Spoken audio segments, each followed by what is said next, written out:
We need to talk about the UAW strike. We need to talk about what some Fed presidents are saying about inflation. But first, we need to talk about Meet Kevin. Yes, folks, I don't know if you've seen it, but I was lucky enough to be interviewed on the Meet Kevin channel, and it posted yesterday. We actually recorded this about 2 weeks ago, but the interview is live now on the Meet Kevin channel. Do me a favor.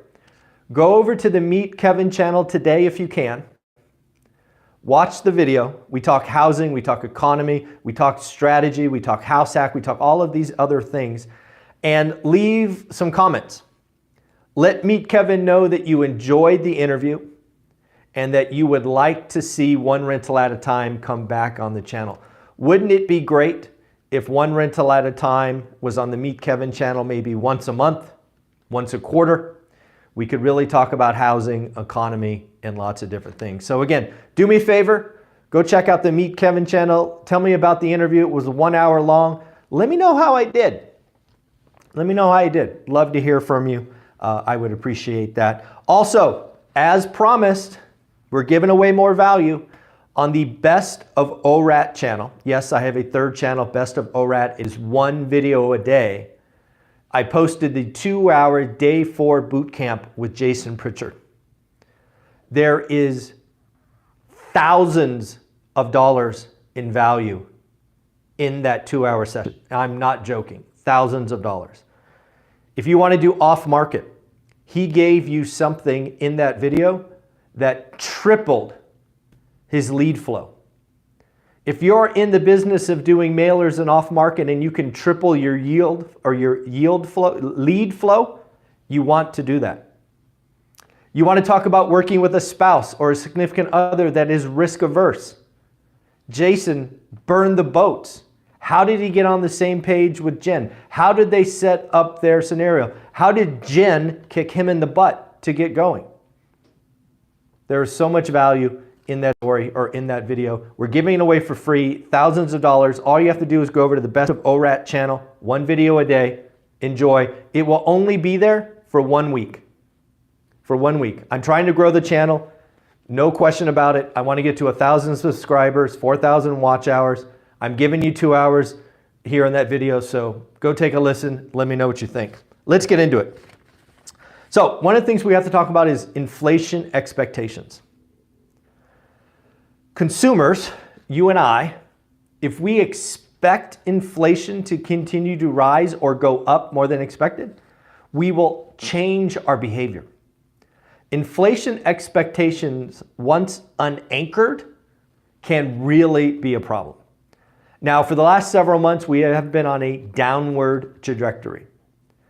Last month, and we got this number last week, it actually went up. It actually ticked up from 3.2 to 3.8. That may not sound significant, but what is important when watching economic data is the trend.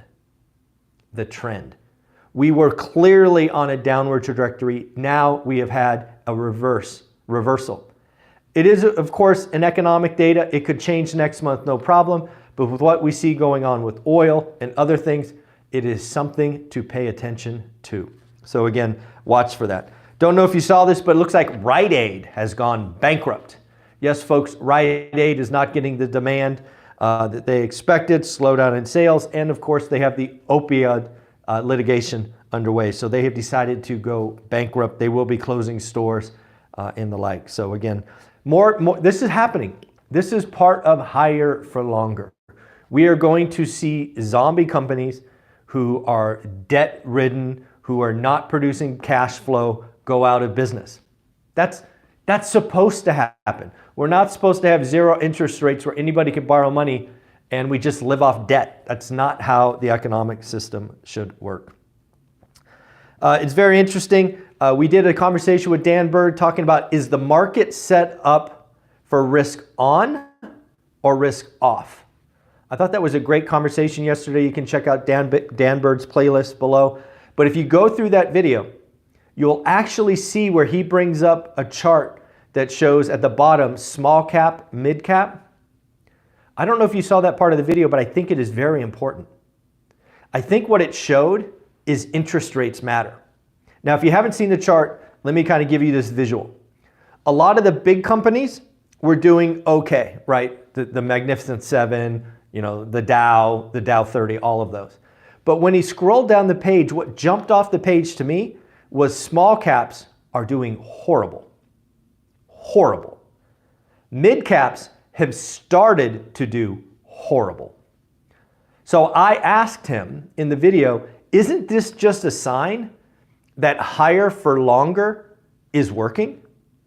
Because if you think about the small caps, these are the small cap companies who probably don't have great credit ratings, who don't have the income or balance sheets. They can't borrow money.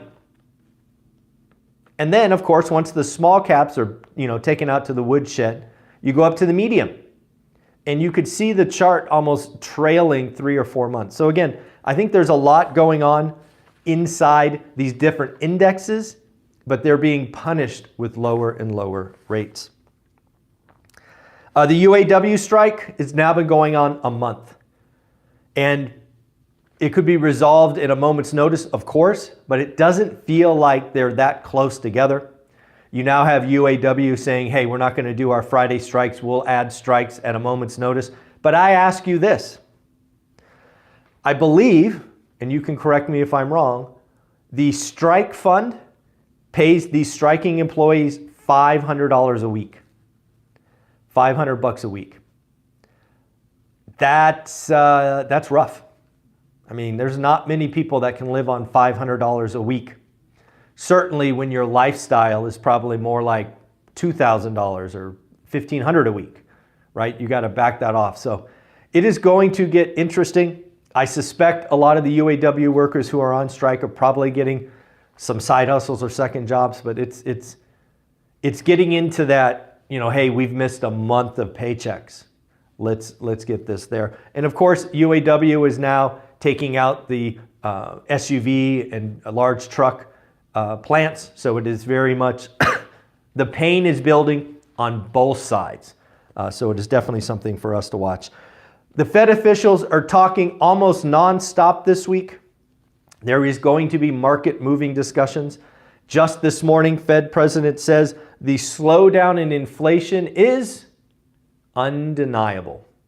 The slowdown in inflation is undeniable. The Fed talk has switched from how high to how long. That's exactly the conversation that you and I have been talking about. They're done. They're not raising anymore. The only question is, how long can they hold it here? It is my belief they want to hold it here throughout 2024, but we shall see. Just so you know, the Fed is going to go into their quiet period starting, I think, Saturday. So you'll hear a lot of Fed presidents. I think there's 12 or 15 speeches that are on the calendar and probably more. We're going to hear a lot of talk from them. Goldman Sachs actually put out an article talking about hedge funds have sold staples at the fastest pace in 11 weeks. Now, are they selling staples to raise cash, or are they selling staples to pivot into growth? These are important questions. I don't know. Is the economy crumbling, hence the selling of staples, or is it set up to boom? I don't know. Short selling in staples is the largest in the last 3 months. Are we set up for some kind of pivot? We are in October. The next couple of weeks undoubtedly will be interesting to unfold. We obviously have a big jump in the 10-year this morning. I'm not sure if you've seen that yet. But Lance Lambert, Resi Club Analytics, do yourself a favor, ResiClubAnalytics.com. Lance Lambert is creating a daily newsletter for the little investors, for the home buyers, for you and I. And I think we owe it to Lance to go over to ResiClubAnalytics.com, get an email so you can get the auto. I'm getting them now, and they're amazing reads. We got some New York Fed data. Manufacturing survey down 4.6%. Expectations were for a larger down 7. So not as bad as expected. Kind of the summary there. New all-time high for how hard it is to obtain credit. The New York Fed went out and did a survey and said, hey, is it easy or hard to maintain credit now? How does it compare now versus last year? And guess what, folks? it's hard to get credit today. This is the banking system. This is regional banks basically saying we are closed for business. We are only lending to our best clients. We are only doing super safe loans. We're not talking 75 LTV. We're talking 55 or 65% LTV.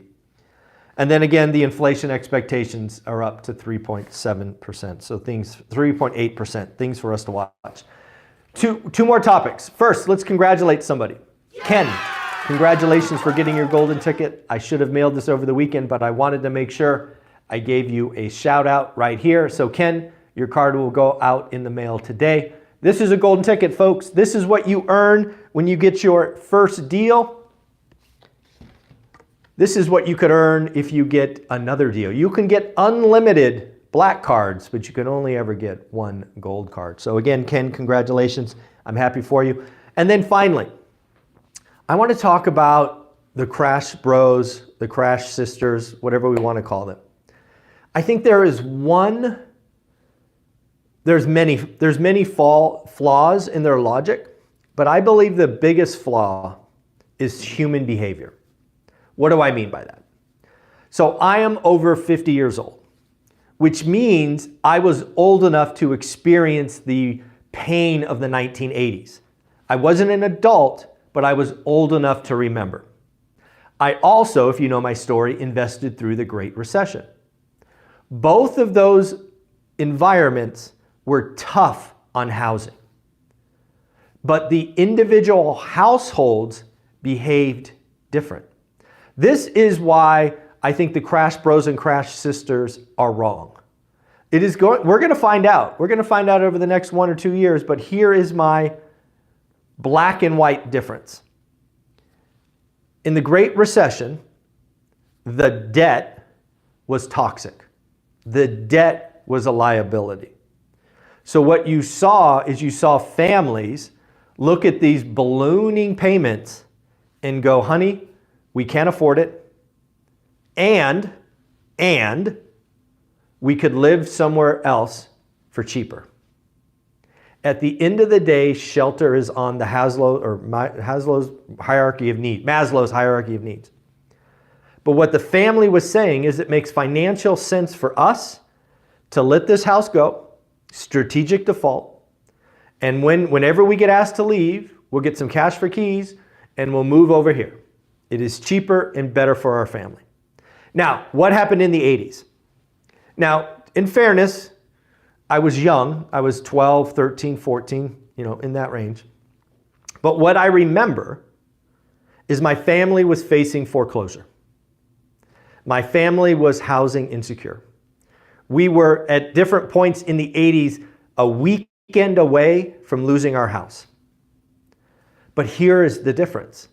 My memory of the situation is that my family, and specifically my mother was fighting tooth and nail to keep the family home. See, they had bought the home in, let's call it the late 70s. I actually don't remember, probably late 70s, maybe early 80s. They had a loan, they were making the payments, and then my dad got laid off and all of that. But it was better for the family to stay put. That was not the case in 2006 or 7. Almost no one was fighting to stay. The debt jumped so much that they're like, time out, we're going over here. But when you have fixed rate debt like today, in an environment where rates are up and rents are up, what are your choices? This is what the crash bros and the crash sisters don't get. They are acting like the household is going to give up on their low mortgage willy-nilly. Oh, we'll just rent some. Dude, that doesn't make financial sense. I mean, they don't get it. They're like, hey, the next crash is just going to be like the last crash. Folks, go back and look at the 1980s. Yes, transactions went down for 14, 16, 18 years. We're going to do that again. But we didn't have the huge foreclosure wave, tens of millions of homes because people were fighting to stay. I believe now, listening to many Crash Bros and yes, even some Crash Sisters now, that their main error in their judgment is they think the family unit is just going to give up their home and pay more money elsewhere. That is a fundamental flaw. And I say this as someone who remembers the early 80s and how hard my mom fought to stay there. Verse 2006, 7, and 8, where people were mailing keys in because it was better for them. So at the end of the day, I think that is the biggest mistake Crash Sisters and Crash Bros are making. They think you, the family unit, don't understand basic math. Remember, folks, we got 2 treats for you today. 1, go over to Meet Kevin. Watch the hour-long discussion of him and I talking economy, housing crash, negotiations, what to buy, where to go. Let me know what you think. I would love to get your feedback on the interview. And please, go over to my 3rd channel, Best of ORAT, where we gave you day 4 boot camp. Thousands of dollars of value. We all owe Jason Pritchard a huge, huge thank you. He gave us 2 hours of his Sunday. Just very, very nice man. And again, go check him out, jasonpritchard.com. He's got some giveaways if you watch the video. Take care. Bye-bye.